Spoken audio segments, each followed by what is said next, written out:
Hello Sagittarius, thank you for joining me for your weekly forecast for week commencing the 8th of May. The primary development this week, I feel, comes on Wednesday, but it's not just the full moon. It's the nodal axis reversing in terms of the north node back into the sign of Leo and the south node going into the sign of Aquarius.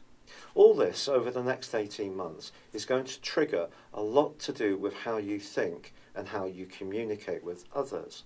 Now you may feel, well, isn't that part of me anyway?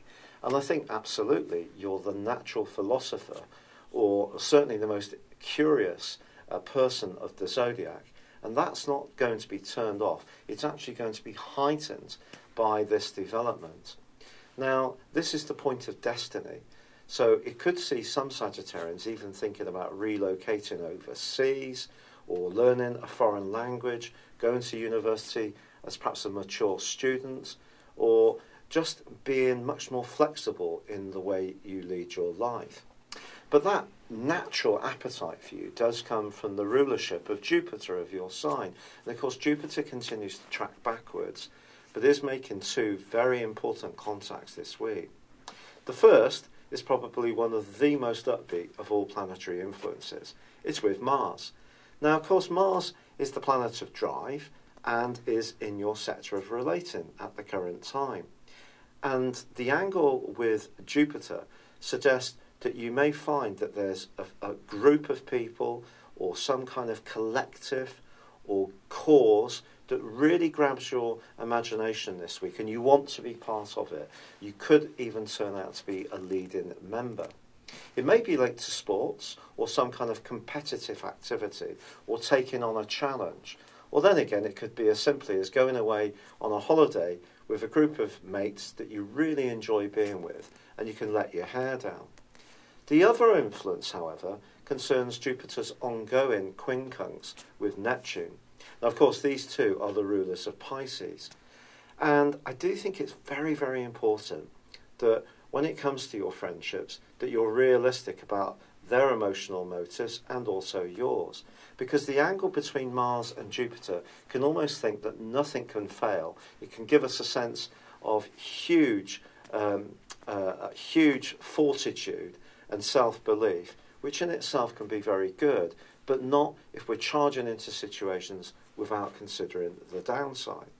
Also, Mercury continues to sparkle with Uranus. So your mind is going to be very lively, and this can give you the desire to be inventive, be with people who are bright and upbeat.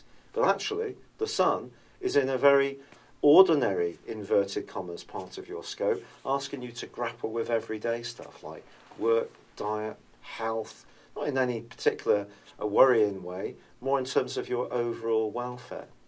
And that actually continues to forge a beautiful link with Pluto through to Thursday.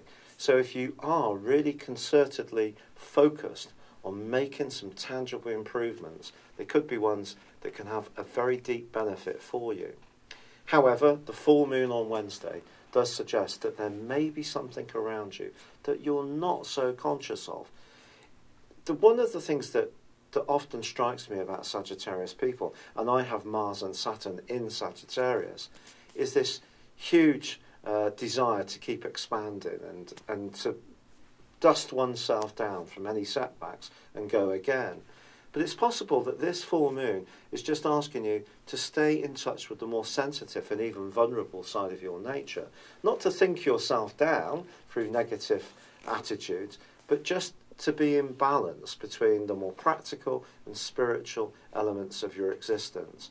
But also watch out at work, because there could be someone who's a little bit jealous of you or maybe a little bit critical, but they're not necessarily going to tell you face to face, but they may tell someone else how they feel, and that can create a bit of an atmosphere or some politics.